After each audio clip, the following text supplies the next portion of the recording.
오늘은 무아윤회를 말씀드리기 위해서 한번 세계관에 대해서 살펴보려고 합니다. 먼저 여기저기 고쳐야 되는 것은 제목이 테세우스의 배인데 여기 그림을 보면 여기 지금 그리스고 요 정도가 아테네입니다. 그다음에 여기에 크레타가 있고 여기 낙소선이 있는데 이게 뭐냐면 그리스 신화에 대한 전설인데 아테네에서 테세우스가 그 당시는 아테네가 굉장히 약하고 이 당시 그 유럽 에게해의 최강국은 이 크레타입니다. 그러니까 크레타에다가 매년 조공을 바치고 처녀하고 총각 몇 명씩이냐면 9명씩이나 되어 있습니다. 9씩 18명을 바치면은 이 크레타에서는 그 당시 미노스 왕이라는 아주 그 권력자가 있었는데 이 권력자가 이 18명의 처녀 총각을 미노타우로스라는 괴물한테 먹이로 바칩니다. 그걸 이 테세우스가 왕자임에도 불구하고 자기가 그 제물로 바치는 18명 중에 한 명을 참가해서 미노타우로스를 물리치고 공주의 도움으로 같이 공주를 탈출했다가 무슨 일인지 아드리아네 공주라는 공주는 낙소선에다 두고 다시 아테네로 왔습니다. 이렇게 돼서 이제 매년 그 제물을 바치지 않게 됐더니 이 테세우스는 이 아테네의 큰 영웅이 됐습니다. 그래서 그 당시에 아테네로 테세우스가 타고 갔던 이 배를 전설임에도 불구하고 이게 미노타우로스는 몸은 사람이고 머리는 소인 이런 괴물인데 아주 힘이 세다 그러는데 아마 우리가 합리적으로 생각한다면 이렇게 생각을 할 수 있겠죠. 몸은 사람이고 머리에는 쇳불로 된 투구를 쓴 어떤 용사다 이렇게 생각할 수 있겠습니다. 그래서 괴물 전설 보면 굉장한 그 괴물에서 나와 있는데 이 테세우스를 물리쳤을 때 이 전설임에도 불구하고 실제로 그 불다크 영웅전에 보면은 이 테세우스의 배를 아테네인들이 800년 동안 그 보존했다 그래요. 그래서 보면 테세우스가 문제를 해결하고 아테네로 돌아오자 아테네인들은 데메트리우스 팔레레우스라는 그 직전관이 이 아테네를 다스릴 때까지 이 배를 유지 보수했다 그러는데 800년간이라고 합니다. 그것은 어디라면 불다크 영웅전에 나오는 거니까 또 역사적인 사실로 기록이 되니까 전설이지만 아마 실제 있었던 일을 근거로 해서 신화가 됐고 또 이 배가 보존됐던 모양인데 여기 나오죠. 배가 또 테세우스 배는 좀 파라독스가 있는데 많은 위대한 철학자들이 이 배에 대해서 토론을 해가지고 서양 철학에서는 이후에 한 2000년 동안 이렇게 이 문제로 토론했습니다. 뭐냐면은 헤라클리토스라든가 플라톤, 그다음에 토마스 홉스, 존 로크 어떻게 됐냐면은 이 배가 800년 동안 한국에 있을 리가 없죠. 그러니까 배 그 널판지 하나가 썩으면 뜯어내고 새거 붙여요. 그 다음에 또 돛대가 나무니까 썩으면 잘라내고 새거 붙여요. 뭐 돛도 동겁이니까 썩겠죠. 그렇게 하다 보니까 결국 800년 지나니까 원래 있던 널판지는 하나도 없고 전부 다 새로운 나무로만 그 배가 됐습니다. 물론 이 문제는 이 서양 철학자들 사이에서 굉장히 그 어떤 논란거리가 됐던 문제가 또 자라는 것들에 대한 논리학적 질문이라는 이런 문제로서 좋은 예로서 토론을 많이 했습니다. 그러니까 어떤 사람들은 이게 뜯어낸 배가 테세우스 배 맞다 그러고 어떤 사람들은 뜯어냈으니까 그건 그 배가 아니라 그러고 여기에 또 이 학자들이 문제를 또 붙여냅니다. 어떤 문제를 붙여내냐면 이 문제는 저까지 이제 또 딴 문제를 붙일 건데 영국의 철학자 토마스 홉스는 태소에서 배 문제를 다음과 같이 한번 또 꼬았어요. 뜯어낸 배가 뜯어내고 새로운 판자를 붙인 배가 태소에서의 배냐 아니냐 그걸 그치지 않고 태세우스의 배에서 판자를 하나씩 갈아 끼우는 방식으로 만들어진 배를 A라고 그러고, 그 다음에 태세우스의 배에서 뜯어낸 맑은 판자 있잖아요. 그걸 다 모았다가 그걸로 다시 똑같은 태세우스 배처럼 만들어서 그 배를 B라고 그러면 배가 두 척이 생겼습니다. 어느 쪽이 태세우스 배인가? 이런 문제를 붙였어요. 근데 이거는 여러분들이 웃으시는데 실제로 우리의 존재와 밀접하게 관계 있는 질문이 돼가지고 이게 서양 철학에서 논란이 됐던 거거든요. 그러면 이거는 우리가 문제가 동일성의 문제로 이제 귀착이 됩니다. 뭐를 같은 거라고 그럴 거냐. 그 답이 달라질 텐데, 그럼 동일성이라는 건 뭐냐고 우리가 또 물어봐야죠. 우리가 굉장히 쉽게 대답하는 게 동일성인데 그게 그렇게 간단히 그렇지가 않아요. 그 다음에 또 하나가, 그러면 사람이 의미를 붙이기 나름인가? 여러분이 한번 생각해 보십시오. 이제 조금 이따 제가 동일성에 대해서 몇 가지 그 사람들 설명 방식을 설명드릴 테니까 우리가 참고로 말하자면 우리가 물질은 분명히 순환합니다.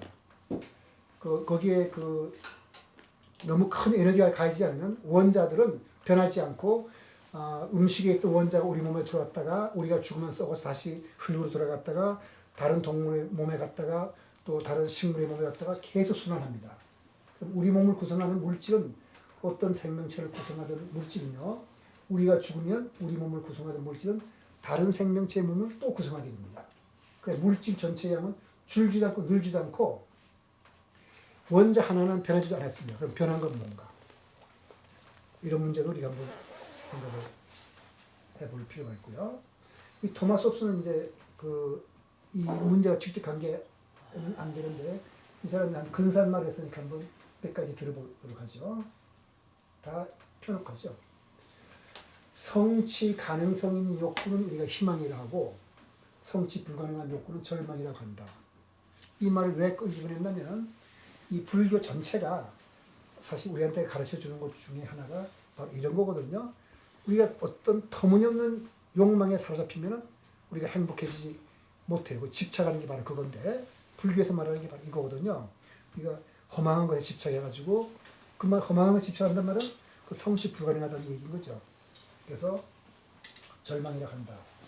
그래서 독서한 분량은 그 사람의 재능과 식견에 반영된다. 그러니까 책을 많이 읽어야 아무래도 사람이 재능도 좀 더 많아지고 식견도 더 넓어진다. 그리고 우리의 사고의 흐름을 인도하는 것은 의지와 계획이다. 그러니까 우리가 어떤 목표를 세우고 그 목표를 달성하는 의지를 가져라. 다시 말해서 우리 불교의 경우에는 앞으로 쭉 얘기하겠지만은 내가 내가 이 살아서 부처가 되야겠다. 그런 목표를 세우고 또 설사 부처를 되지 못하더라도 적어도 군자는 되야겠다. 그런 계획을 세우고 살아간다면 삶이 좀 달라질 겁니다. 의지와 계획이 없다면 무질서한 생활에 머물게 되는데 우리 삶이 아마 그럴 겁니다. 그래서 이제 문제를 이제 아까 제가 바꾼다 그랬는데 이건 제가 바꾼 문제예요. 그 태세우스의 뱀은 보물을 찾으러 항해를 떠납니다. 그런데 어떻게 됐냐면 끝없는 항해 중에 배의 널판지는 계속 새로 교체가 되고 가는 중에 선원도 죽어요. 그러면 새로운 항구에 들려서 선원도 바꿉니다. 젊은 사람으로. 시간이 오래 걸리니까 원래 아테네를 떠날 때는 뭐 20대 청년이었는지 모르지만 뭐 그 당시 젊은 사람들이 이렇게 오래 못 살았으니까 한 40년 가다 보면 60살 될 테니까 그 전에 이미 죽었으니까 계속 새로운 선원으로 바꿨습니다. 항구에 들릴 때마다 새로운 선원으로 교체되고 이렇게 수백 년을 항해하다 보니 처음 출발 당시의 널판지와 배의 돛이라든가 뭐 돛대 같은 거 다 바뀌었고 선원도 다 바뀌었어요. 바뀌지 않은 게 딱 하나. 그러면은 선원들이 항해일지를 이어서 썼습니다. 아테네 출발할 때와 그러니까 한 300년 걸렸다 치면 300년 동안 쭉 이어져 내려온 것은 항해일지만 어떤 일관성이 있었고 나머지는 다 바뀌었는데 그 다음에 그 배, 왜냐면 그 항해일지가 있으니까 목표는 변하지 않았겠죠. 그러면 수백 년이 지난 이후에도 이 배는 과연 테세우스의 배인가? 여러분 한번 생각해 보십시오. 그러면 이거는 우리가 이 세계관이 존재 중심의 세계관인가 사건 중심의 세계관인가 하는 데 따라서 이제 이 문제가 굉장히 문제가 되는데 답을 말하자면 적어도 불교적인 견해, 답이라는 뜻보다도 불교적인 견해라면 우리가 태세에서의 배입니다. 우리는 우리 몸을 구성하고 있는 물질, 우리는 결국은 정신과 물질로 되었다 치면은 물질은 뭐 다 아시다시피 뭐 비타민이라든가 이거 다 일일이 따질 것 없이 그냥 통째서 물질이라 그러면 이건 매년 한 90% 바뀌는데 저 7년이면 다 바뀌어요. 1년이면 90% 바뀌고 그다음 저 7년 되면 다 바뀌는데 넉넉 잡고 10년이면 같은 게 하나도 없습니다. 우리 머리를 구성하고 있는 신경세포도 다 바뀌었고 그럼 신경세포가 연결하는 이 시냅스가 바로 우리의 자아라는 사람도 있는데 시냅스는 지금도 바뀝니다. 우리가 무슨 말을 하거나 행동하거나 듣거나 생각하면 그때그때 바뀌거든요. 그럼 10년 전의 나와 지금의 나 중에서 같은 게 뭐냐 이거예요. 아무것도 없거든요. 그런데 그러면 태수에서 배하고 똑같은 게 10년 전에 나는 지금의 나와 같다고 그럴 수 있나? 적어도 동일성의 문제를 놓고 본다면 같은 게 하나도 없으니까 같지 않아요. 그런데 우리는 같다 그러죠. 여러분들이 만일 저한테 10년 전에 돈 100만 원을 꽂았다면 지금 와서 나보고 뭐라 하냐면 내가 10년 전에 꽂았는데 갚아라 그럴 거 아니에요. 그죠? 그리고 내가 만일 그리스 소피스트라면 10년 전에 나와 지금이 나는 같은 게 하나도 없는데 너 누구한테 꽂았냐? 그렇게 말할 거예요. 그죠? 근데 나는 소피스트가 아니니까 물론 갚을 겁니다. 왜 갚아요? 그때는 뭐냐면 10년 전에 나와 지금의 나는 인과적으로 연결되어 있어요. 다시 말해 10년 전에 나라 그러는 것은 어떤 여러 가지 요소들이 모여서 하나의 사건을 일으켰고 사건이라는 것은 바닷물처럼 솟았다가 사라지면서 새로운 사건을 만들어냅니다. 이것이 계속 이어지면서 지금까지 이어서 사건의 인과를 가진 사건이 지금까지 계속 이어진 거거든요. 그럴 때 우리는 보통 통상적으로 10년의 나와 지금의 나는 인과적으로 연결됐기 때문에 같은 사람이라 그러고 돈을 갚는 겁니다. 그걸 불교에서는 등불에도 비유해요. 사람이라는 것을.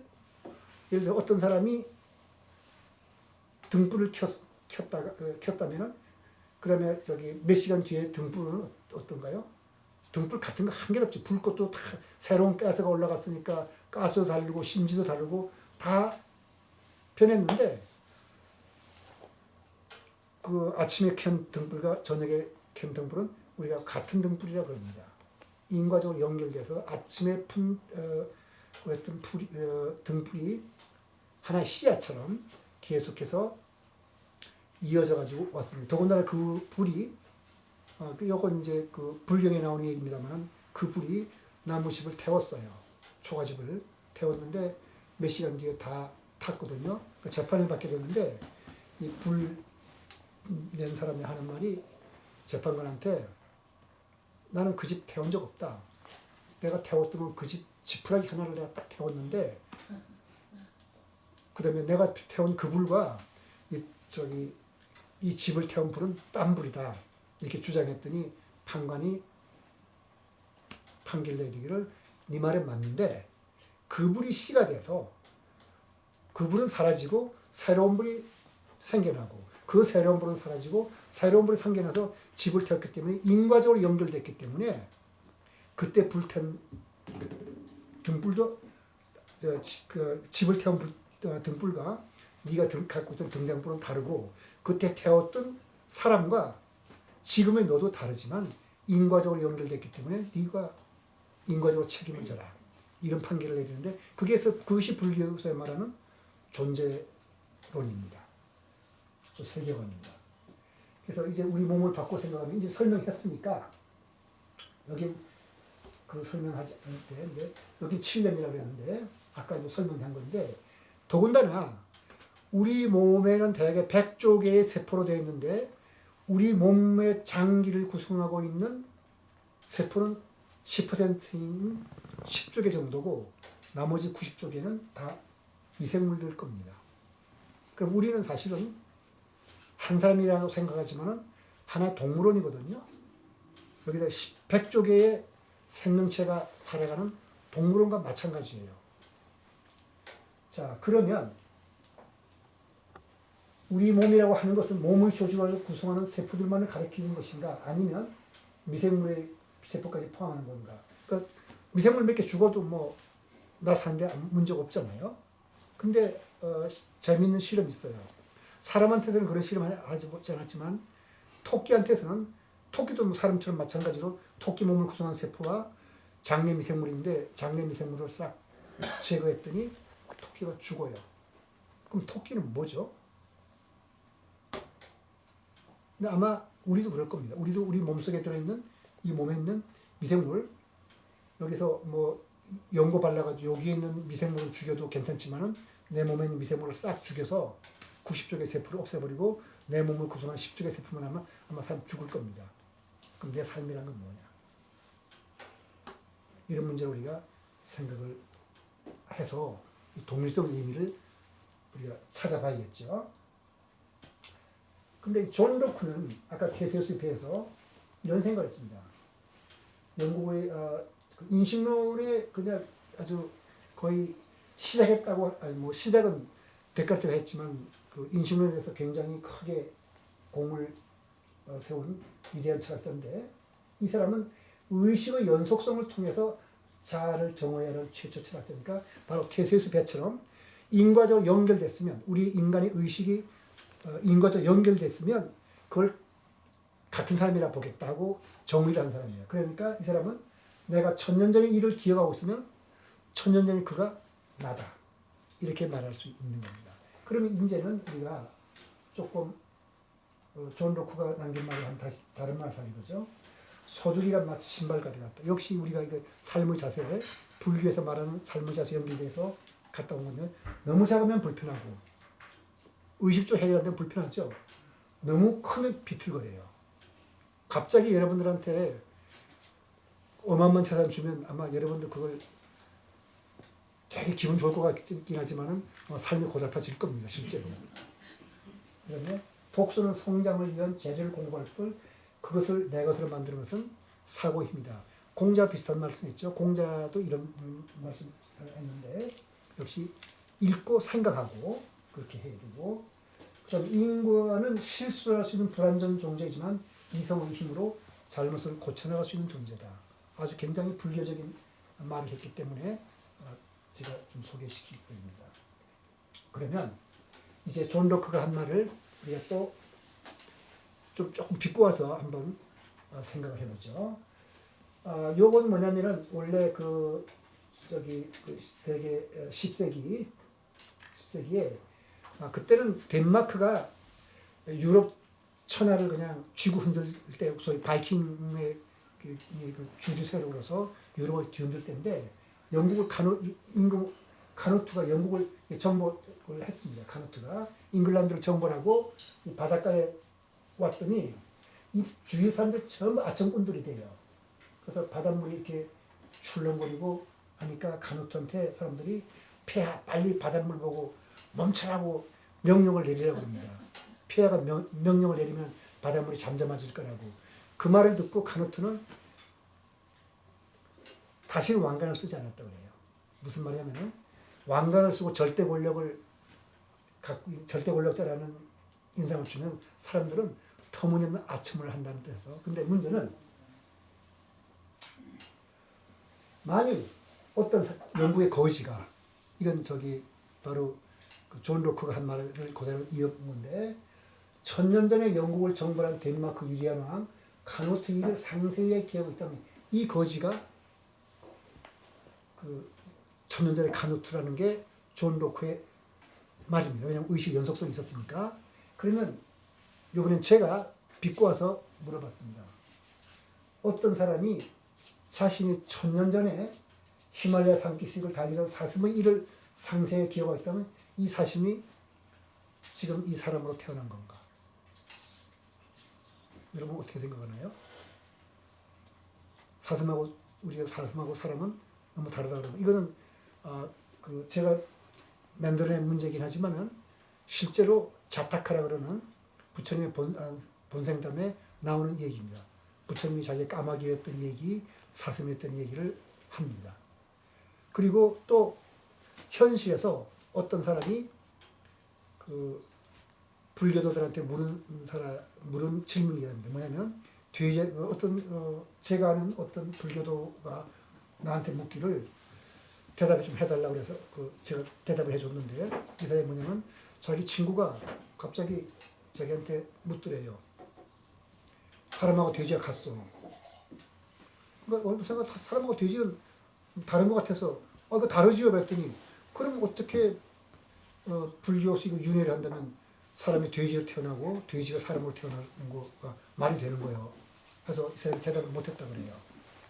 그래서 그 문제를 저한테 답을 요청했던 문제이기 때문에 이런 문제를 만들어냈습니다.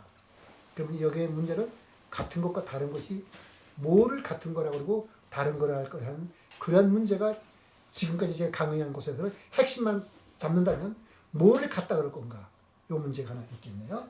그것만 여러분이 기억하시면 돼요. 그러니까 서양 철학에서는 동일성의 원리로서 내가 옛날 일을 기억한다고 해서 그것의 자아의 동일성을 보존하지 않는다. 이걸 동일성의 원리라고 합니다. 한번 여러분들이 알아두시면 되는데 여기 이거는 그냥 기호를 표시한 건데 X라는 사건이 일어났어요. Y는 그냥 어떤 시간을 가리킨 거고 2도 시간이니까 이런 1000년 전에 어떤 사람이 X라는 사건을 기억했어요. 그런데 그로부터 1000년이 지난 두 번째 시간에 어떤 사람이 어떤 거지다 해서 좋아요. 이 사람이 1000년 전에 이 사람이 경험했던 사건 X를 지금 기억한다 그럴 때 이 사람과 이 사람은 같은 사람이라 그럴 거냐 아니냐 바로 이 문제죠. 근데 존 로크에 의하면 같은 사람이었죠. 그런데 서양 철학에서 말하는 동일성 원리에서는 이건 말이 안 되는 얘기예요. 이 사람이 같은 사람일 때만 이 사건을 기억한다는 것이 의미를 가진다. 이렇게 말해서 서양 철학에서는 이런 문제가 납니다. 서양 철학자의 견해는 1000년 전의 사람과 1000년 후의 두 사람이 동일인일 때 같은 사람이라는 어떤 증거가 있을 때 1000년 후의 후에 1000년 전의 사건을 경험한다는 것이 의미를 가지는 거다. 따라서 같은 사람이라는 보장이 없다면, 증거가 없다면 이 사람이 1000년 전의 일을 기억한다고 해서 같은 사람이라고 말할 수 없다. 이게 동일성의 원리예요. 여러분은 그걸 동의를 하나요? 한번 이런 문제가 있다는 거니까 한번 여러분들이 생각을 해보시기 바랍니다. 그래서 적어도 불교적 입장에서 볼 때는 서양 철학에서 말하는 동일성의 원리는 실체론을 전제하고 있어. 실체론이란 건 뭐냐면 불변의 어떤 존재가 있다는 거죠. 시간이 흘러들어도 변하지 않는 거고.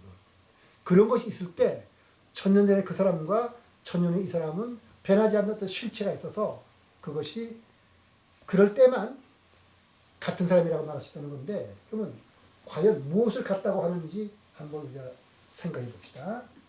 자, 여기에 제가 지금 펜을 가지고 오지 않았으니까 여기에 갖고 있는 이 프라시 갖고 얘기할게요.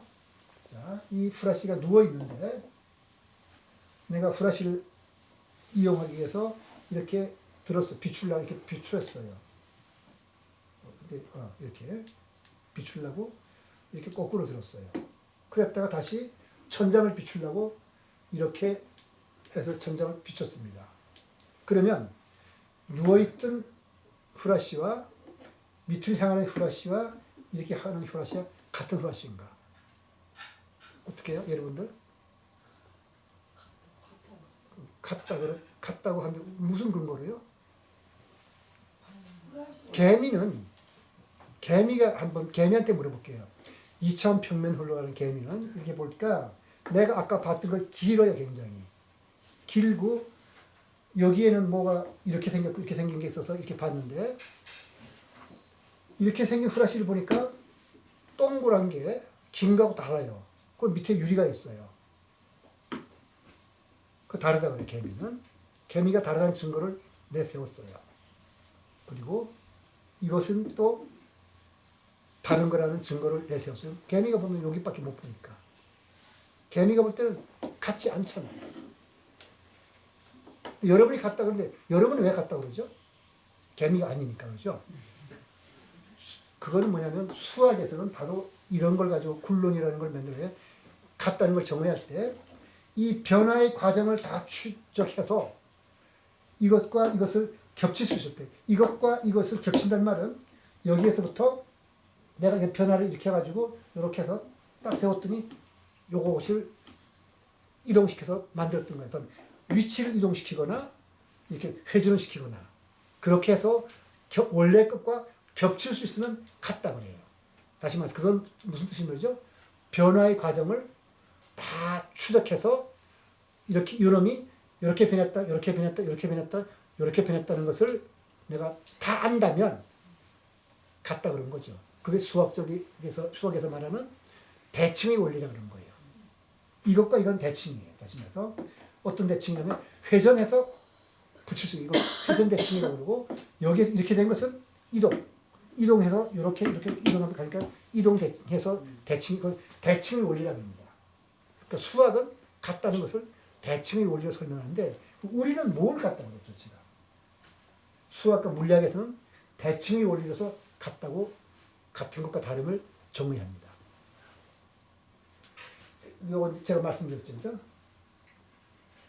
비하학적 도형을 회전시키거나 평행 이동시켜서 두 도형을 포기할 수 있다면 그거는 같다 그래요. 같다는 건 정의를 했거든요.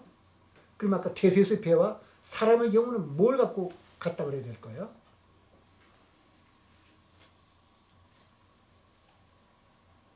자, 그럼 거지와 카누토가 같다는 것은 무슨 뜻이고 천년 전의 사슴과 지금의 사람이 같다는 건 무슨 뜻인가?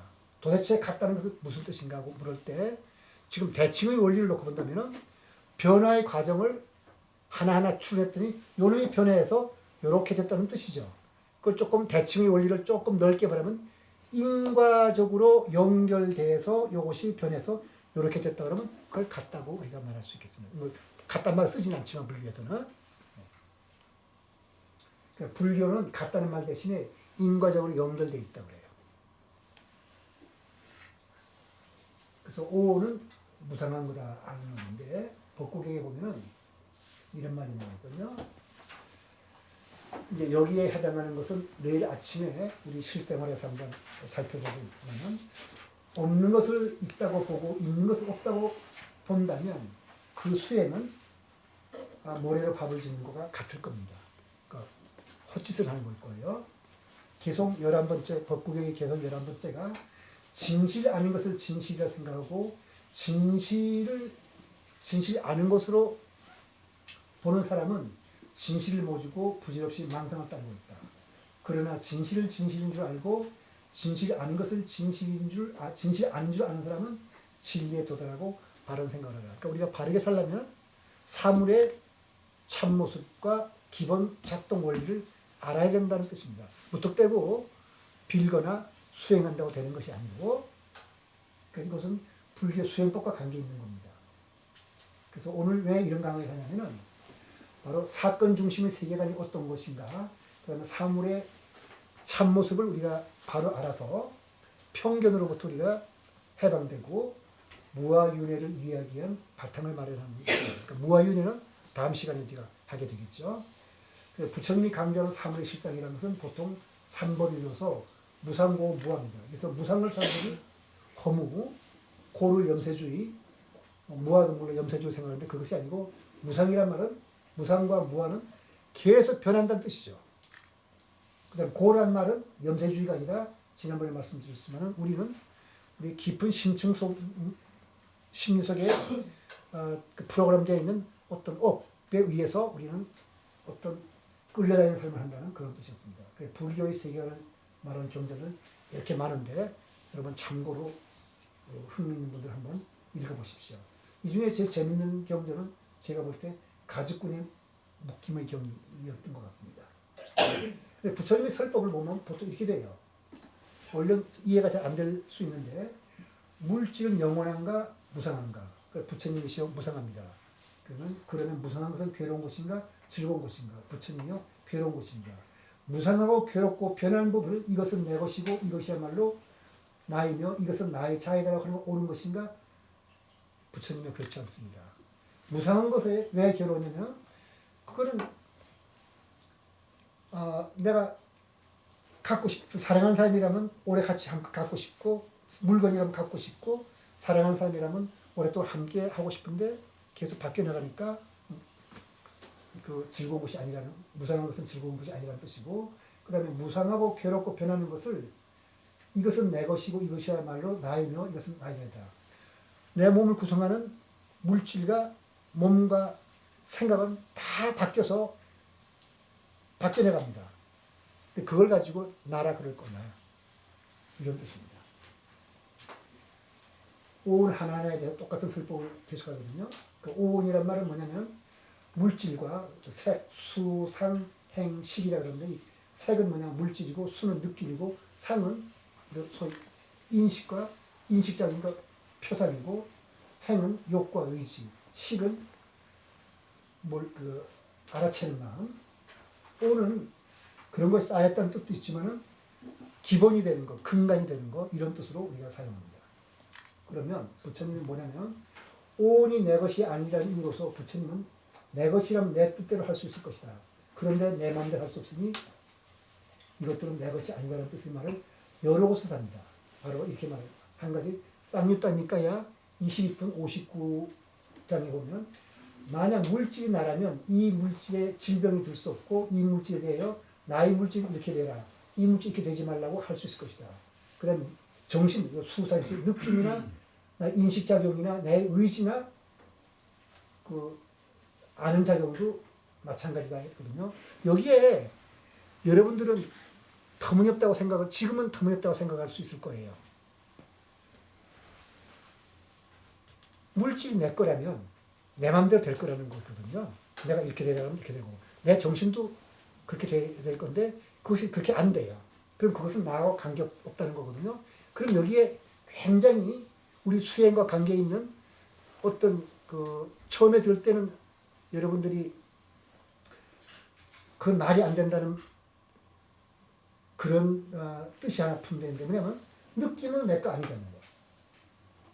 내 거 아니니까 내가 아픔을 느끼니까 내가 아프다 생각하지만 사실 부처님의 그 통찰력에 의하면 이것은 우주에서 일어난 어떤 사건에 불과하기 때문에 내 거 아니에요. 그러면 수행이 깊은 자가 근데 실제로 담마 코레 같은 데 가면 그런 수행하는데 느낌을 관한다든지 하면은 이것들이 결국 나한테 떨어져 나간다는 거거든요. 떨어져 나가면은 고통이나 슬픔이나 이런 것은 나랑 관계없는 사건으로 떨어져 나간다는데 여러분들 지금은 그 말이 무슨 소리인지 이해가 안 되지만 실제로 불교 수행자 중에는 그게 좋다는 뜻은 하는 건 아니고 그 베트남 스님들이 옛날에 그 분신을 많이 했어요. 분신할 때 어떻게 했냐면은 신문 기사를 제가 기억을 하고 있는데 여기에서 이제 그 불경을 애우면은 어떤 스님이 와서 여기다가 휘발유를 붓고 불을 지르면은 이 몸이 타서 재가 될 때까지 꼼짝도 않고 불경 외웠다는 거예요. 이게 가능한가요? 우리 보통 근데 실제로 있었던 얘기예요. 그것들은 실제로 있어요. 그리고 우리나라 중국 가면 그 지장보살로 모시는 분이 있거든요. 그 누구냐면 한국의 신라 왕자 김교각 스님입니다. 무상왕자라고 그러는데 김교각인데 김교각을 김교각도 분신을 했어요. 전신 공양을 하는데 그럴 때 하나도 몸이 움직이지 않고 있을 수 있는 것은 고통을 느끼지 않은 거죠. 이런 경지에 있는 사람들은 바로 이 느낌이 나라면 이 느낌에는 내 마음대로 이렇게 되라. 이 느낌은 이렇게 되지 말라고 말할 수 있을 것이라는 거거든요. 근데 그렇게 안 된다는 말은 내 것이 아니라는 거예요. 내 것이 아니기 때문에 내가 아플 이유가 없잖아요. 내 것도 아닌데. 근데 우리는 어떤 것에 그 소위 사물의 그 실체를 갖고 있다는 생각에 집착을 하기 때문에 이런 수상행실들이 생긴다는 거거든요. 그러니까 지금은 여러분이 듣기에 굉장히 이상한 설법입니다. 이 설법은. 설법이지만 실제로 수행법에 의해서 이런 거를 실제 행하는 사람들이 있어요. 그래서 물질을 무상한 것이다. 잘 배운 고귀한 제자는 이와 같이 보아서 물질에서 싫어했다고. 물질에서 싫어했다니까 내 것이 아니에요. 신의 싫어했다는 사라지고 사라지면 해탈한다. 그가 해탈하면 해탈했다는 궁극적인 알미 생겨나서 태어나면 부서졌고 청정한 삶은 부서졌고 해외는 다 맞더니 더 이상 윤회지 않다고 분명히 안다고 그러는데 물질에서만 떠나는 것이 아니라 여기 색 수상의 전체에 대해서 느낌에서 떠나고 인식작용에서 떠나고 우리가 말하는 인식작용에서 다 떠나버린다는 거거든요. 그러니까 우리가 지금 현재 작용하고 있는 느낌이라든가 정신작용은 첫 시간에 말해준 것처럼 업이 만들어내는 어떤 꾸며낸 얘기죠. 거기에 속아서 우리가 그걸 내 거라고 생각한다는 그거거든요. 그러니까 우리가 맑은, 우리가 지금 갖고 있는, 우리가 보통 말하고 있는 여기서 말하는 수사행실이라는 이 정신적인 요소들은 나의 본정신이 아니라 그 지난 시간에 말한 것처럼 꾸며낸 어떤 정신으로서 그냥 흘러가는 사건에 불과하다는 뜻입니다. 그 흘러가는 것에 불과한 그 사건이 불과한 것을 내 것인 줄 알고 내가 매달렸다. 이것이 불교에서 말하는 무상고 무아 이치거든요. 그래서 이런 것들은 우리가 이제 앞으로 또 토론할 시간도 있으니까 그때 하는데 먼저 어떻게 물질에서 떠날 수 있고 떠나면 물질이 사라지는가. 느낌, 인식과 생각, 그 수사행시도 마찬가지인데 그것을 왜 그렇게 보느냐, 불교는 그렇게 보느냐면은 그것은 여기서 색, 수사행시, 물질과 정신에 자성이 없기 때문이다. 다시 말해서 자성이라는 말을 우리가 다른 말로 한다면 실체가 없다는 말인데 자성을 실체라고 불러주고 실체라는 건 뭐냐? 우리나라 말에서는 그 실체를 한 가지로 말하는데 영어에서는 두 가지를 말하고 있습니다. 엔티티와 substance. 여기서 할 때 영어에서는 다른 사물과 독립된 독자적인 존재. 다시 말하면 다른 것 관계없이 그 스스로 존재하는 어떤 존재. 그것을 entity라고 부르고 여기 쓴 대로 something that exists as a particular and discrete unit. 우리가 이것을 다른 것과 관계없이 존재한다고 봐서 이걸 entity라고 말할 수 있는 거죠. 우리 일상적인 용어로. 그럼 substance라는 건 뭐냐면 다른 사물과 구별되는 성질 또는 동일성을 유지하는 개체적 성질을 substance라고 해서 둘을 영어에서 구분하는데 우리말에서는 독립된 존재도 실체, 다른 사람과 구분되는 사물의 고유한 성질도 둘 다 실체라고 부르니까 우리가 자성이라고 부르면 정말 세상에 실체가 있느냐? 결국 이런 문제가 되겠네요. 미리 얘기하자면 불교를 제외한 나머지 모든 철학과 종교는 실체가 있다고 생각하고 불교는 없다고 보는 그러한 관점입니다. 누가 옳으냐? 이런 문제가 앞으로 우리가 두고두고 살펴볼 것이고 그리고 그러한 철학적인 관점에서 수행 방법이나 생각이 싹 바뀌게 될 겁니다. 근데 먼저 이 실체를 정의한 사람은 우리가 데카르트라고 인신론 시작이 여기서 시작됐었는데 데카르트가 이런 말을 했어요. 우리는 실체를 실존하기 위해서 그러니까 존재하기 위해서 다른 어떤 것도 필요하지 않는 것이라고 이해하고 그렇게 생각하고 그 다음에 존재하기 위해서 실존하기 위해서 존재하기 위해서는 다른 어떤 것도 필요하지 않는 실체를 우리가 실체라고 합니다. 그런 게 뭐가 있냐? 그것은 신이다. 신밖에 신만이 실체다. 근데 보통 우리가 인지각을 할 때는 정신물질 이원론을 해가지고 정신과 물질을 실체라고 그러는데 왜 여기서는 정신과 물질을 실체로 보지 않았느냐? 데카르트가 그건 정신과 물질도 신이 창조했기 때문에 신에 의해서 나왔기 때문에 실체로 보지 않는 거고 그러니까 유일한 실체는 신이고 나머지는 신에 의지해서 생겨난 것이다. 근데 불교는 실체라는 건 처음부터 없다. 그러니까 신도 없는 거죠. 불교는. 물론 불교에서 신이 있어요. 대바라고 해갖고 천신, 그 천신도 그냥 동물이나 사람이나 천신이나 다 연장선상에서 있는 어떤 생명체에 불과하다. 이렇게 보는 겁니다. 그래서 실체를 다른 것에 의지하지 않고 스스로 존재하는 것으로 사물의 근원이 되는 어떤 것이라고 본다면 그러니까 실체라는 말과 자성이라는 말은 같은 말을 쓸 수 있을 겁니다. 자, 그러면 오온의 실체가 없다는 것은 무슨 뜻인가? 불교에서는 그렇게 말하거든요. 그것은 모든 사물들이 상호 의존적인 것이 이런 뜻입니다. 이런 거죠. 아내와 남편. 그 둘이 동시에 존재하는 것이지. 남편은 없는데 아내만 있다는 말은 있을 수 없죠. 그런 것처럼 상호 의존적이다. 그럼 다른 것과의 관계를 통해서만 사물의 의미를 갖는다는 뜻이다. 다시 말해서 오직 정보만이 다른 것과의 관계를 말해주는 것은 정보밖에 없어요. 그래서 정보만이 의미를 갖는다는 것이다. 정보만이 의미를 갖는다는 것은 이 세상이 사건을 이었음을 뜻한다고 해석해서 있고 사건 중심 세계가 있는데 참고로 말한다면 이 보이는 것은 실제가 아니라는 책이 바로 그 뒤에 꼽혀 있을 텐데 그 책의 248페이지에 보면 왜 정보가 이렇게 중요할까? 우리가 아는 것은 언제나 우리와 대상 사이에 어떤 관계를 아는 것이지 딴 건 몰라요. 모든 지금 본질 관계다. 그 말은 무슨 말이냐면 이런 겁니다. 여기에 지금 아까 여기에 후라시가 있는데 이 후라시에 대해서 내가 말할 수 있는 건 뭐죠? 후라시의 무게, 색깔, 길이, 성능, 그 다음에 뭐 불빛이 나가면 어떻다. 이것만 말할 수 있어요. 이건 뭐냐면은 이 후라시에 대한 정보예요. 그냥. 정보죠. 근데 만약 물리 문제라면 입자라면 내가 뭘 말할 수 있냐면 입자가 가진 질량, 크기, 전기량을 말할 수 있어요. 그건 뭐냐면은 물리량에 대한 어떤 정보죠. 물리량이라는 거죠. 자, 여기에서 이것만이 우리가 말할 수 있는 다들이 여기에서 되게 싫어하는 사람이 아인슈타인이에요. 그 아인슈타인은 머리를 쫙 싸매가지고 내가 이것 왜냐하면 우리가 측정한다든지 뭘 알려면 측정하게 되면 이 시스템이 교란되니까 측정하지 않고 이 물체에 대해서 어떤 물리량을 말할 수 있으면 그 물리량을 주는 어떤 물리의 실제가 있는 거다. 여러분 동의하나요?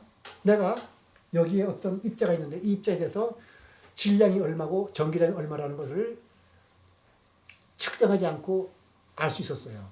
그러면 그런 물리량을 주는 어떤 실체가 있었다고 하는 주장에 여러분 동의하겠나요? 동의하죠. 모든 사람 동의할 거예요. 근데 실제로 실험을 해봤거든요. 그런 거 없어요. 이 물리량은 내가 측정했기 때문에 생겨난 거예요.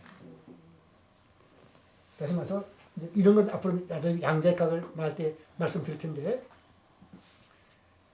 양자역학을 하려면 한참 걸리긴 했지만 쓸 텐데 어쨌든 그런 이유로 불교에서는 내가 그걸 보거나 측정하지 않으면 그런 건 본래 없었다고 봐요. 왜 그런 게 생겼냐? 내가 그렇게 생각하고 그렇게 행동했기 때문에 생겼다고 보는 게 불교입니다. 그러면 이제 세계관을 말할 텐데 불교를 왜 오해하는가? 불교의 오해는 가르침에 대한 단순한 오해라기보다는 우리가 갖고 있는 세계관이 불교에서 말하는 것 너무 달아서 오는 거라고 말했어요. 그래서 불교에서 공이라 그랬더니 이걸 허무주의다. 그 다음에 고라 그랬더니 염세주의라 하는 이런 오해가 따르는 것은 아마 세계관의 차이에서 온 걸 겁니다.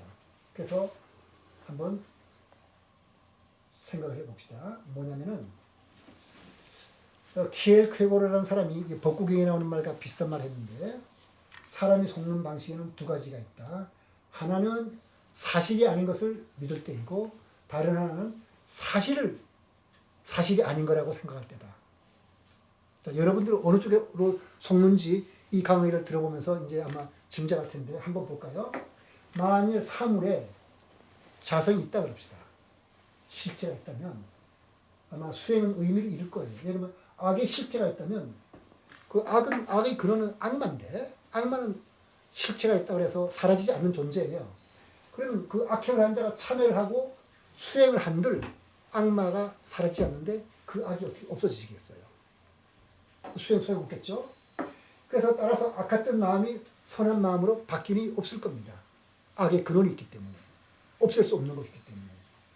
따라서 만약 이렇게 자성의 실체가 있다면 범부가 수행을 한다고 해서 부처가 될 리가 없잖아요. 부처라는 실체가 있고 범부라는 실체가 있는데 수행한다고 범부라는 실체가 깨지겠습니까? 그런데 수행을 하면 범부도 부처가 되니까 실체가 없다고 우리가 생각할 수가 있을 겁니다. 그래서 인간의 사물인식 방식을 보면 먼저 아까도 말씀드렸지만 불교가 나오기 전까지는 이 세상의 모든 종교와 철학은 정신과 물질에도 실체가 있다고 보고도 따라서 자연스럽게 실체론에 이르게 됩니다. 그러면 실체론에 이른다면 아까 말씀드린 대로 유신론이 있거나 지금은 유신론을 믿는 적어도 학자들 레벨에서는 믿는 사람 없어요. 그러면 이제는 사물의 근원은 정신물질 이원론이거나 마음이 모든 것의 근원이거나 물질이 근원이거나 이 세 가지밖에는 생각할 수 없죠. 실체론이 맞다면. 그죠? 근데 정신물질 이론은 그 나름대로 논리적으로 문제가 있고 관념론도 문제가 있고 융론도 문제가 있고 다 문제가 있으면 뭐예요? 이건 어떤 문제가 있는지는 이제 앞으로 인지과학을 할 때 설명을 드리겠습니다만 전부 논리적으로 문제가 있어요. 그건 실체론에 문제가 있다는 거거든요. 그 세상이 다른 것과 독립된 존재들로 이루어져는 세계관을 가진 사람이면 또 그 사람은 독립된 게 존재니까 이거 있고 그와 다른 이것이 있으니까 이분법적으로 생각할 거예요. 이분법적으로 생각한다면 사물을 이것과 이것 아닌 것으로 나눠보게 되죠. 그걸 우리가 분별지라고 합니다. 분별지는 사물을 분별하고 옳고 그름을 판단하는 우리 인간 사회의 논리법칙이 바로 분별지인데 우리 생각엔 그게 맞는 것 같아요. 그런데 이 선가에서는 불교 선가에서는 분별지에서 벗어나 사물의 실상을 직관하라고 그래요. 뭔가 분별지에 뭐 잘못이 있다는 뜻이죠. 자, 그 다음 유신론이라고 둔다면 지금의 학자들은 유신론을 믿는 사람 없지만은 이분법적 사고로 세상에서 선과 악으로 그냥 그 신은 선이고 그에 대립하는 악마는 악이니까 선과 악에도 실체가 있다고 보게 되고 자연세에서 선과 악의 실체로서 신과 악마를 상정합니다. 그래서 유신론의 바탕을 둔 종교는 본질적으로 선악의 이원이 되게 되겠고 불교를 제외한 모든 종교는 유신론에 기반을 두는데 이 선악의 이원론의 바탕을 두다 보면은 세상에 평화는 안 올 거예요. 그 악을 멸해야 되니까. 그래서 한번 여기 이제 우리가 세계관을 볼 건데 그러니까 불교에 대한 오해가 단순히 가르침에 대한 이해 부족의 오해에서 오는 것이 아니라 사람이 갖는 세계관의 차이에서 오는 것이라면 사람이 갖는 세계관이 뭔지 알아볼 필요가 있어요. 존재 중심의 세계관. 그건 뭐냐면 여기 보지 말고 이 그림을 봅시다. 이 그림을 보면 여러분들이 이것이 바로 세상인데 여기는 이제 파란 공과 빨간 공이라는 존재가 있어서 그것들이 돌아다니다가 부딪힌다는 사건을 일으킨다고 생각을 할 거예요. 밑에는 어떻게 생각하냐면 까만 벽돌과 파란 벽돌이라는 존재가 있어서 그런 존재가 있어서 그것들이 이렇게 돌아다니는데 부딪히는 사건이 일어났다고 생각을 해요. 그것이 보통 사람들이 생각하는 세계관이죠. 여러분 그렇게 생각할 거죠. 그리고 그것은 바로 고전역학의 세계관이고 이 고전역학의 세계관을 갖고 있는 한 불교 교리는 이해가 안 될 겁니다. 근데 그걸 좀 이렇게 흔들어 놓는 오늘 제가 이런 강의한 데서 여러분이 거기에서 벗어날 수는 없고 흔들어 놓는 기초 작업을 오늘 하는 거거든요. 자, 근데 존재 중심의 세계관을 가진 사람들은 필연적으로 세상을 실체론적으로 보고 이분법적으로 판단하니까 그게 바로 고전역학에서 말하는 세계관이고 보통 사람들의 사물의식에 꼭 맞는 겁니다. 난로도 있고 책상도 있고 이렇게. 그러면 불교를 제외한 모든 종교 철학은 존재 중심의 세계관을 갖고 있었어. 아까 실체론적인 세계를 갖고 있었는데 이 같은 거예요. 결국 따지고 보니까. 그러면 이런 생각을 한 사람들을 이제 놓고 보면은 이게 서양 철학의 기본 틀을 제공한 사람이 파르메니데스라는 철학자고, 이 사람의 철학을 기반으로 그 위대한 철학자 플라톤이 철학이 전개되는 건데, 이 사람은 딱 이렇게 잘라. 있는 것은 있고 없는 건 없다라고 잘라 말해요. 없는 것은 없는 것이기에 생각도 할 수 없다고 그랬어요. 그리고 있는 것이 무엇인가 명분에 한정시키기 때문에 사물의 정량적 관계를 밝힐 수 있어서 여기서부터 바로 물리학과 수학이 탄생했는데, 그래서 독립된 존재란 다른 사물과 구분되는 성질 또는 독립성을 유지하며 개체적 성질을 갖는 것이라면 그런 것이 실제 있는가? 신이 그런 것이고 플라톤의 이데아가 그런 것이죠. 근데 인간의 경험 세계는 없어요. 다 바뀌어요. 사건 중심의 세계가 이제 있는데, 이거는 세상에서는 사건들을 이루었다. 그러니까 사건이 세상을 이루는 기본이다. 아까 존재 중심의 세계관은 세상에 기본적으로 뭐가 존재하고 그 존재들이 돌아다니다가 부딪히거나 깨지거나 사건이 일으킨다는데, 여기는 그게 아니고 기본이 사건이다. 이런 겁니다. 그러니까 존재는 없어요. 존재라는 건 뭐냐면 사건이 인과관계를 맺고 일정한 시간 동안 계속되면 하나의 사건의 흐름이 생기는데, 인과관계를 맺어진 사건의 흐름이 있으면 사람은 뭘 존재하는 것처럼 본다. 이렇게 보는 것이 사건 중심의 세계관입니다. 그러니까 이런 세계관을 갖고 있는 학문이 있다면 현대 물리학입니다. 현대 물리학 이렇게 보고 있어요. 그러니까 상대론과 양자론의 세계관은 사건이 세상을 이루는 기본입니다. 그리고 불교의 기본적인 세계관입니다. 불교의 기본적인 세계관은 유업보 이 무작자. 업보는 있으나 작자는 없다. 참 이상한 소리죠. 그 다음에 설보 부처님 말씀하시는데, 부처님은 존재를 인정하지 않거든요. 세존이시여, 늙음과 죽음은 무엇이고 늙음과 죽음에 이르는 자 누구입니까? 하고 말했더니 그 질문은 온당치 않다. 누구라는 말은 말할 수 없다. 단지 어떤 조건에 의해서 이런 것이 생기는가 그렇게 물어야 된다. 그래서 열애는 양극단을 떠나 중도를 취한다.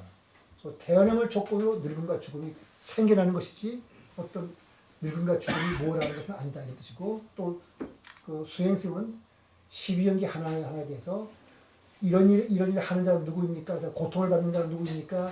느끼는 자는 누구입니까? 물으니까 부처님은 그런 질문을 온당치 않다. 이러면 느낌이라는 것은 무엇을 조건으로 그런 것이 생겨나는가고 물어야 된다.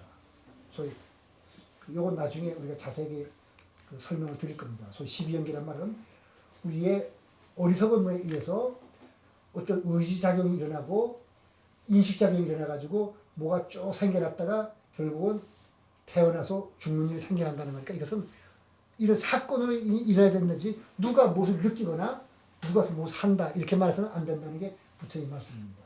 그러면 수행성들이요, 잘 배운 고견제전 이와 같은 의문을 갖지 않다 하지만 누가 느끼고 무엇이 있고 이런 건 느끼지 않는다는 말씀하셔서, 무엇이 있으면 무엇이 있는가, 무엇이 생기면 무엇이 생기는가, 무엇이 있으면 명색이 있고 무엇이 있다면 8가지 감각이 있고, 이런 것을 그런 식의 질문을 온당치 않고 이것이 있으면 저것이 있고 이것이 생겨나면 저것이 생겨나고 의식이 있다면 명색이 있고, 이런 식으로 어떤 인과적 연결되는 사건만이 맞아서 태어남이라는 어떤 사건이 생겨났기 때문에 늙음과 죽음이라는 사건도 생겨난다. 이렇게 생각하는 뜻입니다. 그러니까 중도에 대해서도 말하기를, 우리는 어떤 바람은 이렇게 물었습니다.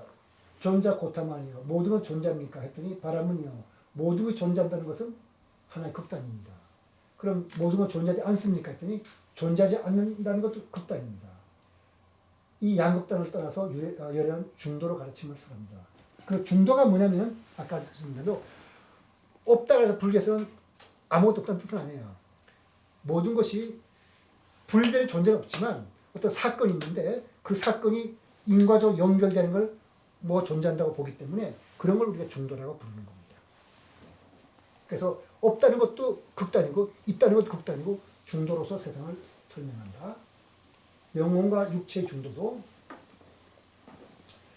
자 수행성은 연기 하나에 대해서 뭐뭐 하는 자는 누구입니까? 라고 묻고 부처님 그런 질문을 언제 않다? 무엇을 조건으로 무엇이 생겨나는가? 라고 물어야 된다고 설한 다음에 바로 이어서 영혼과 육체의 중도를 설합니다. 수행성이요. 영혼과 육체는 서로 같다는 견해가 있다면 청정한 삶을 살지 못한다. 다시 말해서 그건 바른 견해가 아니다. 수행성이요. 영혼과 육체는 서로 다르다는 견해가 있어도 청정한 삶을 살지 못한다. 열애는 이 양극단을 따라서 중도로 가르침을 설합니다. 육체와 영혼이 같다면 무슨 뜻이 되냐면 육체가 죽으면 영혼도 죽었으니까 죽음으로서 모든 게 끝난다고 생각할 거예요. 그거 틀렸죠? 상주론이란 말은 영혼과 육체는 다르니까 육체가 죽어도 영혼은 살아남아서 이어진다. 그것도 틀렸다는 뜻입니다. 그럼 중도는 뭔가? 그게 이게 다음 시간에 말할 바로 무아윤회인데 지금은 그 기초 작업을 하는 단계니까 이런 강의를 하고 있습니다. 어제의 나와 오늘의 나는 분명히 다르나 인과관계를 맺어진 사건의 흐름이기 때문에 우리는 잠정적으로 어제의 나와 오늘의 나를 같다고 하고 나서 죽을까지 나라는 존재가 살다 같다고 한다. 그런데 그때에서 부처님이 그 나를 부정하지 않아요. 뭐라서 여기 있잖아요. 부처님도 젊은이들에게 도망간 부처님이 계실 때 이런 일이 있었어요. 어떤 젊은 사람들이 훌쩍 뛰어가는 거예요. 왜 그렇게 급히 뛰어나 했더니 내가 돈 주고 어떤 그 기생을 샀는데 이 기생이 돈만 받고 도망쳤기 때문에 잡으러 간다 했더니 부처님이 하는 말씀이 이겁니다. 자, 도망간 기생을 찾는 것과 나를 찾는 것 중 어느 쪽이 더 중요한가 묻습니다. 그랬더니 젊은이들이 잃어버린 나를 찾는 게 중요하다 그러거든요. 법구경에서도 나의 주인은 나다고 설하고 부처님 열반한 지 얼마 되지 않아 승단의 장로 찬나도 일체 실체가 없고 공적하다면 그 중에 어떤 내가 있어서 이렇게 알고 나를 본다 하고 있습니다. 즉 아까 말씀드린 대로 인과적 연결된 하나의 흘러가는 과정으로서 나는 인정해요. 그러니까 세상에서 말하는 자 또는 나라는 것은 사건의 흐름, 하나의 과정을 가리키는 곳에서도 불교가 무아를 말한다 해서 과정으로서의 자아를 부정하는 것은 아닙니다. 그건 있어요. 근데 이 과정을 아는 끝없이 이어져요. 사건이기 때문에 이어지는 것이 그게 이제 다음 시간에 말할 무아윤회인데 그럼 존재와 사건에 대해서 한번 과학적으로 고찰해 보죠. 이게 이제 존재가 좌표에 나타내 보니까 어떤 물체에서 땅에 부딪혔어요. 그럼 부딪혀서 이렇게 튕겨나가거든요. 그러면 우리가 생각할 때 존재는 이렇게 하나 왔다가 이렇게 가는구나. 사건은 하나의 점이죠. 그러니까 사건은 점으로 나타나고 존재는 이렇게 오는 하나의 궤적으로 나타나는 거죠. 물리적 접촉이죠. 사건이라는 물리적 접촉이. 벽과 뭐가 접촉. 그래서 여기도 보면은 존재는 이렇게 움직이는 궤적으로 나타나요. 사건은 한순간에 점으로 나타나는 거죠.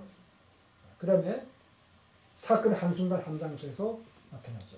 그러면 여기서 어떤 당구공이 와서 당구공을 쳤다 그럴 때 당구공이 쭉 오니까 이렇게 가니까 존재라는 것은 이 시공간의 좌표상에는 어떠니까 어떤 궤적으로 나타나게 돼요. 이렇게.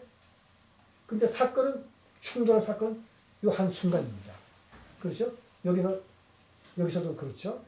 여기서도 사건은 존재는 쭉 하나의 궤적으로 왔다가 나타났다가 부딪히는 순간은 한 점이죠.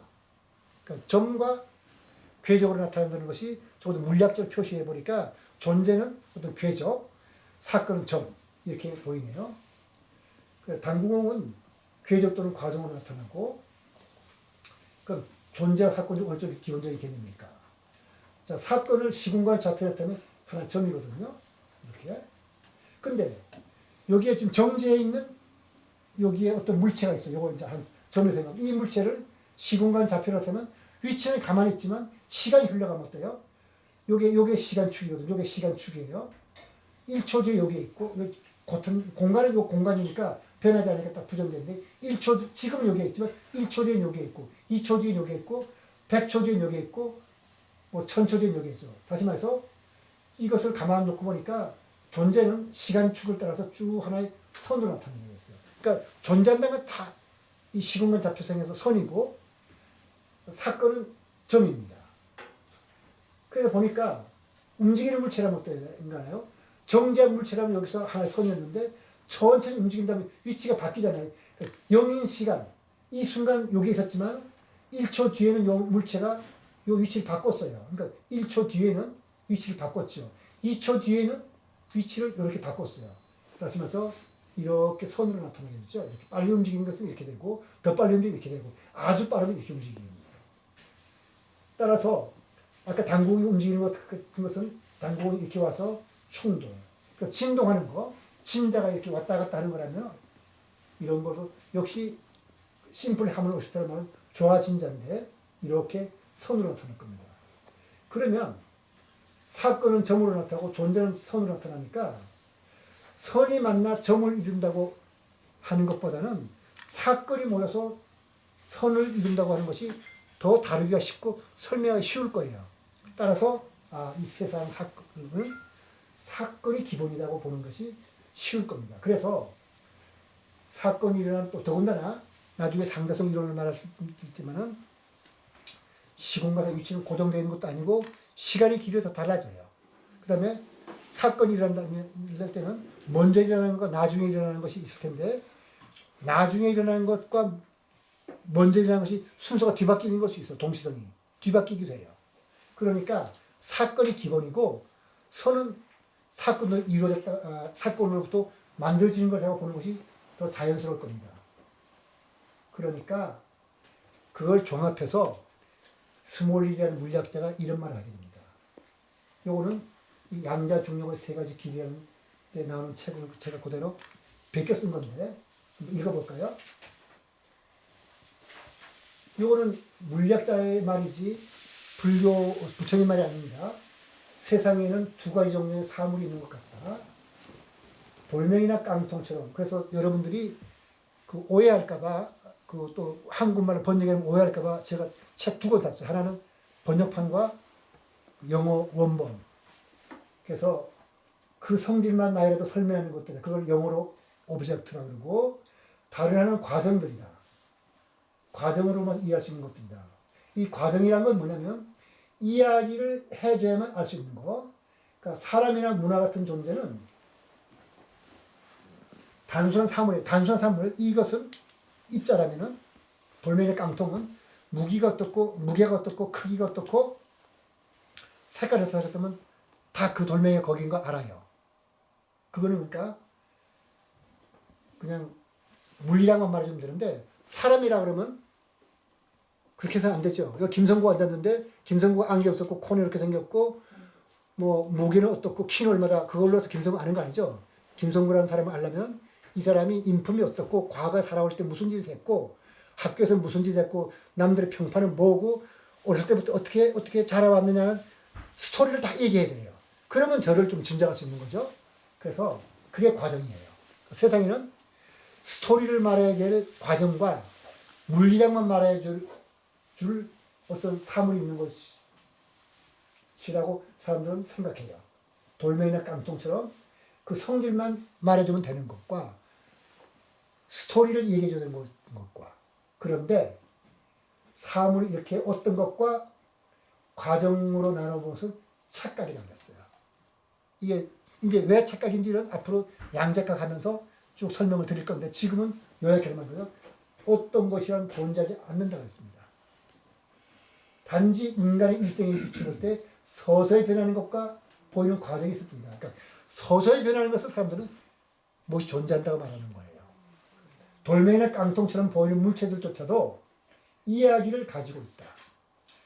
우주에는 사물과 과정이 존재하는 것이 아니다. 빠른 과정과 느린 과정이 있을 뿐이다. 저 유리창은 여러분들이 볼 때 불변하는 것처럼 보이고 흐르지 않는 것처럼 보여요. 저거 흘러요. 사실은. 천천히 흘러요. 100만 년 지나면 조금 흐르는 게 보일 겁니다. 근데 지금은 그 흐르는 게 안 보이기 때문에 물은 흐르는데 저거는 어떤 것이라고 부르는 건데 저 어떤 것이 아니고 저것도 역시 과정에 불과해요. 근데 여기 말한 대로 천천히 흐르는 과정이 이게 불과해요.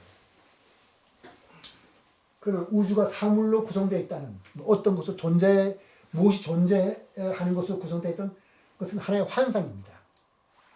그래서 우리가 어떤 환상을 갖고 있는지를 지난번 강의에서 제가 몇 개를 보여드린 것인데 고전역학을 구성하는 바탕이 되었다. 각각의 실험은 어떤 순간에 고정된 입자의 상태를 보여주는 것으로 여기지는데 일련의 측정은 각각의 정지된 순간을 촬영한 영화의 정지된 영상을 흡수하다. 상대론과 양대론은 우리 우주가 과정들의 역사라고 말하고 있다. 과정들의 역사가 뭐죠? 사건의 흐름을 말하는 거예요. 아까 사건의 흐름을 제가 과정이라고 했죠.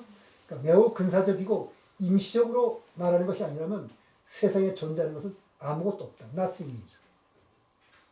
이거는 불교 강의가 아니고 물리학자가 지금 물리학을 해설하고 쓰는 거예요. 아마 이 리스몰리라는 물리학자는 불교 하나도 모를지도 몰라요. 무엇인가가 어떤 상태에 있다면 이것은 환상이다. 그래서 뭐라냐면 우주는 많은 사건들로 구성되어 있다. 한 사건은 과정의 작은 부분 또는 변화의 가장 단위로 구성되어 있다. 그러나 사건은 어떤 정지에 있던 물체에 일어나는 변화를 생각해서는 안 된다. 원래 정지에 있던 물체는 없으니까. 어떤 게 없어요. 그것은 변화일 뿐 아무것도 아니다. 사건들의 우주는 관계론적 우주, 모두가 서로 관계로서 의미가 있는 거고 모든 성질들은 사건 사이의 관련성을 통해 기술한다. 두 사건이 가질 수 있는 가장 중요한 것은 인과관계밖에 없다. 그리고 우주의 인과적 구조는 더군다나 고정되어 있지 않고 인과적 구조가 시간에 따라서 어떻게 변하는가를 결정하는 것을 아인슈타인의 장방정식이라고 한다. 알겠습니다. 스몰린이 한 말은 자아암경에 있기에 어분이 때 착전 없다는 말과 내용적으로 똑같죠. 다시 말해 스몰린은 불교를 모르는 사람인데 이 설명한 것을 만약 제가 설명했다면 어떻게 말할 사람들이 말할 거야. 저 사람이 불교를 하니까 물리를 저렇게 설명했다 그럴 거예요. 근데 그게 아니고 이 사람은 불교를 모르는 사람이에요. 그래서 스몰린은 우주에서 일어나는 일을 한편의 영화에 비유해 설명하고 있는데 바로 다른 것과의 관계를 통해서 맺어진 것을 연기적 관계라고 그러는데 이 우주의 사물을 설명해 줬어. 이것보다 더 적절한 표현은 없습니다. 스몰린이 한 말을 좀 옮기면 이렇게 말하는 거예요. 영화는 화면에 나타나는 영상들을 움직이면서 사건을 만들고 하나의 일관성인 이야기를 구성합니다. 움직이는 영상들이 만드는 사건들이 실제 우주에서 일어나는 이야기를 향하고 근데 사람들은 그 영화가 만들어낸 스토리는 거짓이라고 말해요. 그건 실제로 강아지가 뛰어가면 강아지가 뛴다 생각하지 않고 순간적으로 정지해 있는 그 영화의 한 장면만이 적절한 것이라고 말하는데 그게 아니고 바로 사람들 움직이는 화면이란 정지하는 영상들이 적절한 배들이 만드는 하나의 환상이라고 말해요. 거꾸로 말해요. 아까 같이 일루전은 진짜라고 그러고 진짜는 일루전이라고 그러는 거죠. 그러나 이것은 착각이다. 정지한 화면 자체가 오히려 환상이다. 세계에 어떤 것도 정지한 것이 없다. 정지하는 것처럼 보이는 것은 느리게 변하기 때문에 그렇게 보일 뿐이다. 사진은 얼어붙은 순간이란 환상을 만들어낸다. 사진은 실제는 어떤 것에 해당하지도 않고 그 자체도 진짜가 아니고 하나의 과정일 뿐이다. 영화를 촬영할 때 일어나는 일은 운동하고 변하는 실제 우주가 환상들의 배로부터 재창출되는 것이 그 역은 결코 아니다. 이런 말을 했어요. 스몰린이 말하는 것은 바로 유의에 관한 것으로서 뭘 말하냐면 물질도 느낌도 정신도 다 하나의 과정으로서 생명도 과정이고 과정이란 인과를 맺은 사건의 흐름입니다. 과정에서는 그냥 전체가 이렇게 흘러가는 거니까 과거, 현재, 미래가 똑같아요. 비중이 중요해요. 그러니까 미래 성취 목표를 놓고 현재 삶을 희생하는 거는 어리석은 거죠. 현재도 중요하니까 지금 여기서 내가 하는 일을 가장 소중하게 여기고 진행을 해야 미래에 내가 목표하는 것에 달성될 수 있는 것이 바로 이 과정으로서의 사건 중심의 세계관이 말해주는 겁니다. 그러면 물질계에 관한 물리학과 불교 모두 우리의 우주가 관계론적 우주로서 변화해가는 사건들의 흐름이라고 보는데 아무런 기대치가 없습니다. 물질과 함께 인간의 마음속에 일어나는 일체의 심적 상태 역시 사건의 흐름이기 때문에 불교는 우리의 번뇌도 실체가 없어요. 사실 번뇌도 아까 번뇌와 고통도 흘러가는 사건인데 내가 수행을 해서 이것이 흘러가는 사건에 불과하다는 걸 아는 그 순간 그런 번뇌가 떨어져 나간다 그래요. 우리는 지금은 존재중심의 세계관을 가지고 있어 집착에 의해서 번뇌도 내 것이고 뭐 고통도 다 내 것이라고 생각을 하지만 이게 떨어져 나간다는 겁니다. 그러니까 인과로 맺어진 사건이 흐름을 과정이라고 해서 물질도 느낌도 생각도 의지도 다 과정일 뿐이고 생명도 과정입니다. 집착할 것 없어요. 그러니까 실체가 없기 때문에 번뇌에서 벗어날 수 있습니다. 그래서 사건 중심의 세계관은 무아유예를 이야기해서 꼭 필요한 개념으로서 무아유예는 다음 시간에 말할 텐데 여기서 잠깐만 무아유예에 대해서 조금만 얘기할게요. 윤회라는 것은 부처님이 우리 설법이 합리적이고 불교 교리가 과학과 조화를 이룬다는 사람들이 굉장히 많아요. 근데 그런 사람들조차도 윤회에 대해서 거부감을 느껴요. 왜 거부감을 느끼느냐? 그것은 윤회에서의 문제점이 이 사람들 지적해요. 뭘 지적하냐면 사람이 두뇌가 기억할 수 있는 것은 두뇌가 만들어진 이후의 일이에요. 그죠? 사람의 두뇌가 만들어진 것은 아무리 빨리 잡아도 수태후 3개월 후의 일입니다. 그렇다면 사람이 두뇌가 만들어진 이전인 전생의 일을 기억한다는 것은 있을 수 없는 일이다. 그 다음에 윤회에 대한 의심은 그걸 우리가 과학적인 방법으로 검증을 하지 못했다고 생각하기 때문에 그래요.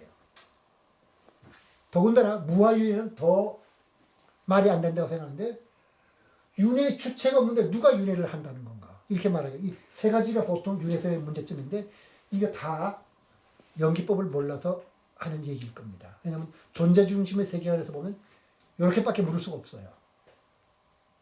그래서 일단 사람들 태도는 윤회를 믿는다고 하는 사람들도 그 실제로 누가 윤회를 하는가 하는 물음에 적절한 답을 못해요.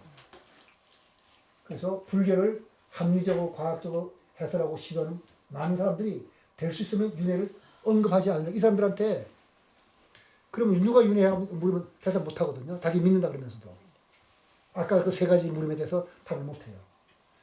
그래서 실제로 여러분들이 인터넷에 불교 그 방송이나 강의를 유튜브에서 듣는 사람 것을 흥미를 가진 사람들이 들어보면은 아주 그 훌륭한 학자임이 분명한데도 윤회를 없다 그러고 스님들 중에서도 그런 말을 해요. 뭐라 그러냐면 윤회설이 원래 불교 사상이 아니고 힌두교 사상인데 불교로 흘러 들어왔다. 이 사람들은 부처님이 윤회에 대해서 언급한 적이 없다고 주장하는데 안 그래요. 저기에 지금 김우근 씨 옆에 있는 저 책은 전체가 니까이인데 저 니까이 읽어보면 부처님은 늘 윤회를 얘기하고 불교 교리가 윤회를 바탕으로 성립됐어요. 그러니까 이 사람들은 억지 주장을 하는 겁니다. 그 다음에 무아윤회가 이치 맞지 않다고 윤회를 논박할 학술서가 있는데 이 학술서가 다 저기 있어요. 저기 뒷부분에 있는데 이거는 무아윤회 논쟁이라는 책이고 이거 윤회와 반윤회에서 무아윤회는 말이 안 된다는 그 어떤 충북대학교 출판부에서 그 교수들이 써낸 거고 요거는 불교 무아윤회를 이제 옹호하는 글이고 이것도 불교 무아윤회를 옹호하는 글입니다. 이런 책들이 있는데 이 책들이 무아윤회를 주장하니까 이 책에서 그 논쟁에 대해서 설명을 하고 이 주제이 무아윤회는 도대체가 논리적으로 말이 안 되는 소리를 한다고 논박한 책인데 그거는 아까 말씀드린 대로 제가 말씀드린 대로 연기법을 모를 때 그런 말을 하게 돼요. 그래서 장안경에 보면 무슨 하나가 있는 것은 부처님은 내가 숙명통을 닦아 무수한 갖가지 일들을 기억해 무수한 생애에 걸쳐 여기서 나고 저기서 죽는 것을 안다고 해서 디가 니까야 사문과경이나 장안경 아마줄경 이거 말고도 뭐 그 윤회에 관한 부처님 설한경은 수백 개를 제가 찾아낼 수 있습니다. 그 다음에 이 밖에도 윤회에 관한 부처님 설은 할 수 없다고 했고 그 다음에 업과 윤회는 바로 부처님 자신이 그 선정에 통해서 숙명통을 얻어서 검증한 어떤 삶의 측면으로서 적어도 이렇게 말할 수 있어요. 윤회가 틀렸으니까 불교가 틀렸다. 그거는 있을 수 있어요. 그 말은. 윤회가 틀렸다는 말은 우리가 검증할 수 있다면 부처님 윤회를 말씀하셨으니까 부처님이 거짓말한 거죠. 그래서 불교가 틀렸다는 말은 있을 수 있는데 부처님은 굉장히 합리적이고 좋은 가르침을 베풀었는데 윤회는 힌두교에서 흘려온 거니까 윤회를 불교에서 떼어내야 된다는 건 잘못이에요. 불교는 윤회를 떠나서는 그 성립할 수 없는 가르침 체계입니다. 그러니까 부처님이 깨달은 직후 말한 정법이란 바로 연기법인데 연기법은 나중에 자세히 설명하겠습니다만 연기법은 경전에 따라 그 다르게 운용되지만 대개 이것입니다. 이것이 있으면 저것이 있고 이것이 생기면 저것도 생기고 이것이 멸하면 저것도 멸한다. 이것이 대표적인 건데 이것이 이렇게 된다면은 그 말은 무슨 말이냐면 아까 지금 사건 중심 세계관이잖아요. 사건은 이해성으로 끝나지 않아요. 그러니까 다시 말해 연기법이 옳다면 동일성은 없어요. 거기에는. 그렇지만 계속 사건이 생겼다 없어지고 생겼다 없어지면서 인과적 연결돼가지고 끝이 날 수가 없어요. 다시 말해 동일성은 없지만 연속성은 있거든요. 이게 바로 무아입니다. 그러니까 바다에서 출렁이는 물결이 끝나지 않을 것 같이 세상에서 이런 사건도 원인 없이 일어나는 법이 없고 일어나는 사건이 원인이 되어 다음에 새로운 사건이 계속 일어나요. 그래서 이 사건이 인과관계를 맺고 일정한 시간 동안 진행될 때 이 사건들은 하나의 흐름을 형성하는데 불교에서는 이것을 식의 흐름이라고 부르고 또는 신상속이라고 합니다. 그리고 아까 말씀드린 대로 이러한 사건이 일정한 인과관계를 맺고 일정한 시간 동안 진행되면 이 사건의 흐름을 뭐가 존재하는 걸 보게 되는데 그런 뜻에서 죽음이라는 사건 뒤에도 또 그 죽음이라는 사건이 그 전의 사건과 이어져 가지고 연결돼서 사건을 흘러가게 돼 있어요. 이제 유식하게 보면은 우리의 그 식 중에서 7식인 말라식과 8식인 그 아리아식은 죽은 이후에도 식의 작용이 계속된다는 말이 나오는데 그래서 지금 결과적으로 말씀을 드린다면 이 세상은 어떻게 보는 거냐면은 이거 연기란 건 뭐냐? 아무것도 없는 게 아니고 우리가 일체가 공이라는 말은 아무것도 없다는 것이 사건은 이 세상은 사건의 바다예요. 존재는 없어요. 단지 그 사건은 생겼다 없어지고 생겼다 없어지면서 무수한 사건들이 그것이 이어지면서 인과적으로 쭉 연결돼요. 그 중에 어떤 토막을 쳐서 우리는 그걸 존재라고 보게 되는데 이 토막을 쳐서 존재라고 보게 되지만 그 존재는 동일성은 없어요. 그 다음에 이것이 변해가지고 또 다른 사건이 됐기 때문에 그렇지만 그 사건은 끝나지를 않아요. 그래서 연결되거든요. 그게 윤회거든요. 그게 바로 무아윤회예요. 동일성은 없기 때문에 무아이고 그렇지만 사건은 계속 이어지기 때문에 연속성이 있어요. 그게 바로 무아윤회거든요. 그러면 그 무아윤회가 구체적으로 어떤 의미를 갖고 우리가 어떻게 그거를 한번 과학적으로 살핀지는 두 번에 걸쳐서 얘기할 겁니다.